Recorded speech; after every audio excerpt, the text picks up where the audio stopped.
Sir, many happy returns of the day, sir. Sir,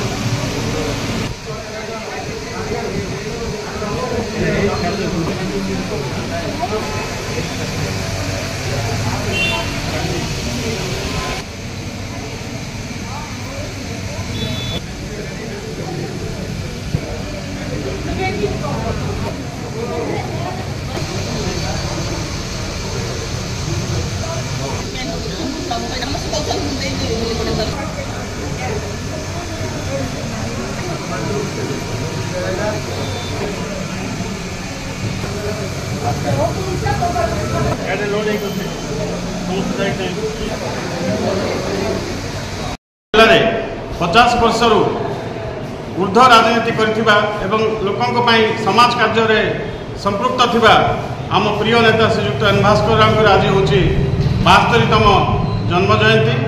आज तांकर जन्म दिवस आज समस्ते महासमारोह आम पालन करुचु। सबु वर्ष एटा पालन करा जाउची, एई वर्ष मध्ये आम पालन करुचु। आज कार्यक्रम रे सकाळे मंदिर रे पूजा अर्चना होइतिला एवं वर्तमान आमर ब्लड डोनेशन कैंप आरंभ होइची। आउ किछि समय परे आमर मेडिकल एवं ऑर्फन सेंटर एवं ओल्ड एज होम मानकरे फ्रूट्स एवं लुगापटा इत्यादि सब बंटन करा जिवो। एई भली कार्यक्रम आज रखा जाइछि।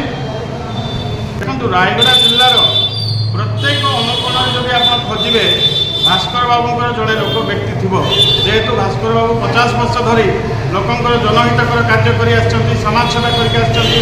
खाली राजनीति नुह, आम राजनीतिक दृष्टिकोण चिंता करवानी, सामाजिक दृष्टिकोण चिंता करवा, सांस्कृतिक कार्यक्रम सबु क्षेत्र में से रायगड़ा जिले में प्रत्येक कोण अनुकोण में गोटे गोटे व्यक्ति विशेष अच्छा एवं समस्ते सबु बेले कामना करती जे भास्कर बाबू दीर्घजीवी हूँ, ये अंचल आहरी उन्नति करूँ, आम सहित सब था आम सहित अच्छु। यह समस्त लोग व्यक्ति विशेष रायगड़ा जिलार कामना करते प्रत्येक कोण अनुकोण।